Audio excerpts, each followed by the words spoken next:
चलिए, आइंस्टीन का प्रकाश विद्युत प्रभाव का समीकरण, इसको समझते हैं। अभी हम देखें कि तरंग सिद्धांत जो है प्रकाश विद्युत प्रभाव की व्याख्या करने में क्या हो गया, फेल, है ना। उसकी व्याख्या वो नहीं कर सकता था प्रकाश विद्युत प्रभाव। तो आइंस्टीन ने उसको समझाने की कोशिश की, उसकी व्याख्या की।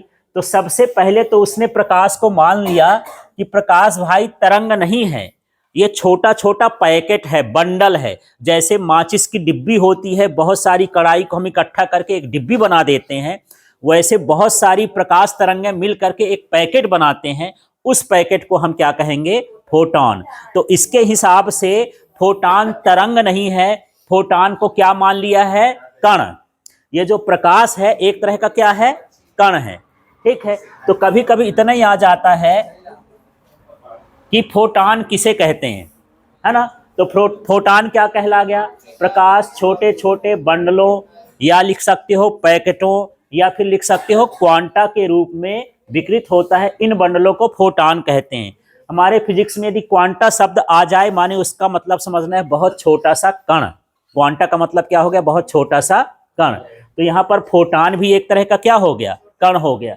यदि इस ट्यूबलाइट से प्रकाश निकल रहा है तो इसको आप तरंग भी मान सकते हो, लेकिन यदि हमको प्रकाश विद्युत प्रभाव की व्याख्या करना है तो इसको हम क्या मानेंगे, कण।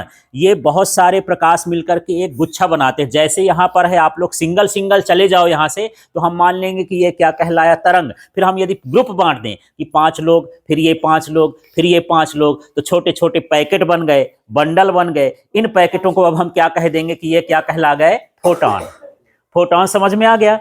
तो फोटॉन क्या क्या है, प्रकाश छोटे छोटे बंडलों के रूप में, या पैकेटों के रूप में, या क्वांटा के रूप में विकृत होता है। विकृत का मतलब आगे बढ़ता है, तरंग के रूप में चलता है। इसे हम क्या कहते हैं, फोटॉन। ये फोटॉन की परिभाषा हो गई, ठीक। तो कभी कभी 1 नंबर 2 नंबर में यही पूछ लेता है, या खाली स्थान में पूछ देता है। ऐसे पूछेगा प्रकाश के छोटे बंडलों को खाली स्थान कहते हैं, तब विकृत शब्द हटा देगा, क्या लिख देंगे, फोटॉन, ठीक। अब हमको जो है प्रकाश विद्युत प्रभाव का समीकरण डिराइव करना है, तो इस प्रोसेस से हम चलेंगे और इसको हम देखेंगे। लिखने की कोशिश मत करना, फिर समझ में नहीं आएगा। सब लोग देखते हैं, देखो पहला स्टेप फॉलो करते हैं। प्लांक के अनुसार फोटॉन की ऊर्जा, मैं यहाँ नहीं लिख रहा हूँ, आपको सिर्फ इतना ही लिख देना। प्लांक के अनुसार फोटॉन की ऊर्जा बराबर क्या होता है, E बराबर h न्यू, ठीक है। दूसरा देखो, यह ऊर्जा 2 रूपों में व्यय होती है। इसको ऐसा समझ लो कि यदि मैं इनको बोलूं कि ये मैं 500 रुपए ले लो और बाजार से कोई चीज सामान जो भी है ले आओ, ठीक। अब इनको मान लो 50 किलोमीटर दूर जाना है, तो वो 500 रुपए 2 रूपों में व्यय होगा। एक तो यहाँ पर जो हम ट्रैवलिंग के लिए जो मान लो पेट्रोल डीजल जो भी यूज कर रहे हैं वो लगेगा, और जो बचेगा उसका क्या आएगा, सामान आएगा। तो वो ऊर्जा जो है कितने रूपों में व्यय हो जाएगी, 2 रूपों में, 2 तरह से खर्च होती है। तो यहाँ भी फोटॉन की ऊर्जा भी कितने रूप में खर्च होती है, 2 रूप में। एक क्या है, कार्यफलन के रूप में। कार्यफलन वो होता है जो इलेक्ट्रॉन को निकालने के लिए ऊर्जा की जरूरत पड़ती है। ये ऐसा समझ लें, ये मेरे पास धातु का टुकड़ा है, इसमें जो है बहुत सारे इलेक्ट्रॉन हैं। अब इसमें ये फोटॉन पड़ा, प्रकाश पड़ा, माने क्या पड़ गया, फोटॉन पड़ा। अब ये फोटॉन जो है, मान लो ये 100 जूल की ऊर्जा लेके इस पर आया, तो इसमें जो है इलेक्ट्रॉन को निकालने में 20 जूल की ऊर्जा खर्च हो गई। तो ये इसके निकालने में जो ऊर्जा खर्च हो गई वो क्या है, कार्यफलन, है ना। तो कार्यफलन क्या होता है, धातु की सतह से इलेक्ट्रॉन को निकालने में जो ऊर्जा खर्च होती है उसे हम क्या कहेंगे, कार्यफलन। जैसे मान के चलो यहाँ पर ये मेरे पास यदि ये माउस है, तो मैं इसको फेंकना चाहता हूं, तो मेरी ऊर्जा 2 तरह से खर्च होगी। एक तो मैं इसको यहाँ से उठाऊंगा, फिर ऐसा करूंगा, इतने में कुछ ऊर्जा लग जाएगी, फिर जो ऊर्जा बचेगी इसमें कहाँ जाएगी, फेंकने में जाएगी। बस यही हाल है कि यहाँ पर भी 100 जूल की ऊर्जा में 20 जूल किसमें खर्च हो गया, निकालने में। बचा कितना, 80 जूल। तो 80 जूल फिर इसको निकल जाएगा तो भगाने में, इसको गतिज ऊर्जा में, कि तुम यहां से निकल गए भागो, तो गतिज ऊर्जा में खर्च हो जाएगी। इस तरह से इसकी ऊर्जा कितने रूपों में व्यय होती है, 2 रूपों में। आप ये वाला ऐसे उतार दोगे, उत्सर्जित इलेक्ट्रॉन की गतिज ऊर्जा का सूत्र जानते हो, 1/2 mv² होता है ना।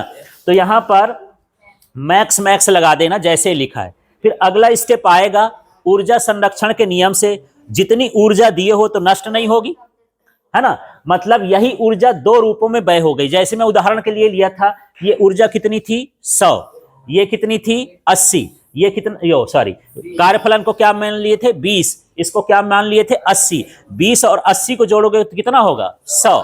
बस यही हाल है कि ये ई का मान के मैक्स और फाई के क्या होगा योग के बराबर होगा। जितनी ऊर्जा दोगे वही ऊर्जा तो दो भागों में बट गई है ना, तो जोड़ देंगे। तो मैं यहां से करता हूं, बाकी सारे स्टेप ऐसे करते आओगे। इसके आगे सिर्फ इतना लिख देना है, ये ई बराबर क्या लिखा है कि आप लोग लगातार बात कर रहे, देखो ना इधर, यहां के मैक्स है, के मैक्स का मान रख देंगे, है ना। पहले मैं वही लिख देता हूं, ये फार्मूला क्या है, के मैक्स और प्लस में क्या हो गया 5, ठीक है। अब सभी का मान आपको पता है, इसमें मान रख देना है। ई का मान क्या है देख लो, ऊपर से क्या है एच न्यू, ठीक है।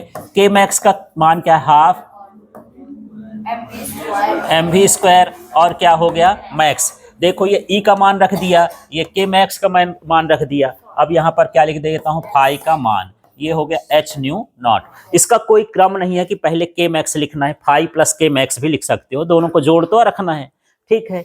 यहां से मैं इसका पक्षांतर कर दूं तो h nu minus h nu nought, है ना, बराबर क्या हो जाएगा half m v square max, ठीक है। और ये जो इक्वेशन आ गया, इसी को हम क्या बोलते हैं आइंस्टीन का प्रकाश विद्युत समीकरण।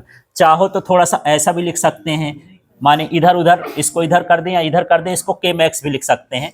पर यहाँ लास्ट में फिर जहां करके हमको लिखना जो जो भी आया होगा। कैसे, सबसे ऊपर देखते हैं ई है, तो ई का मतलब क्या हो जाएगा, ऊपर लिखा ही है उसी में, ई का मतलब क्या है फोटॉन की ऊर्जा।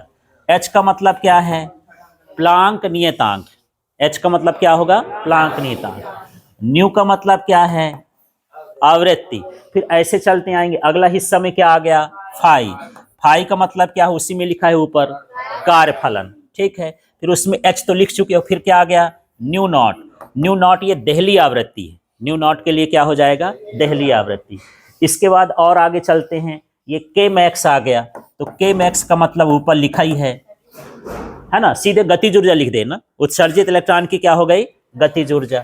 फिर इसके बाद यहाँ पर एम आया इलेक्ट्रॉन का द्रव्यमान, फिर वी मैक्स हो जाएगा इलेक्ट्रॉन का वेग, और कुछ आया है क्या।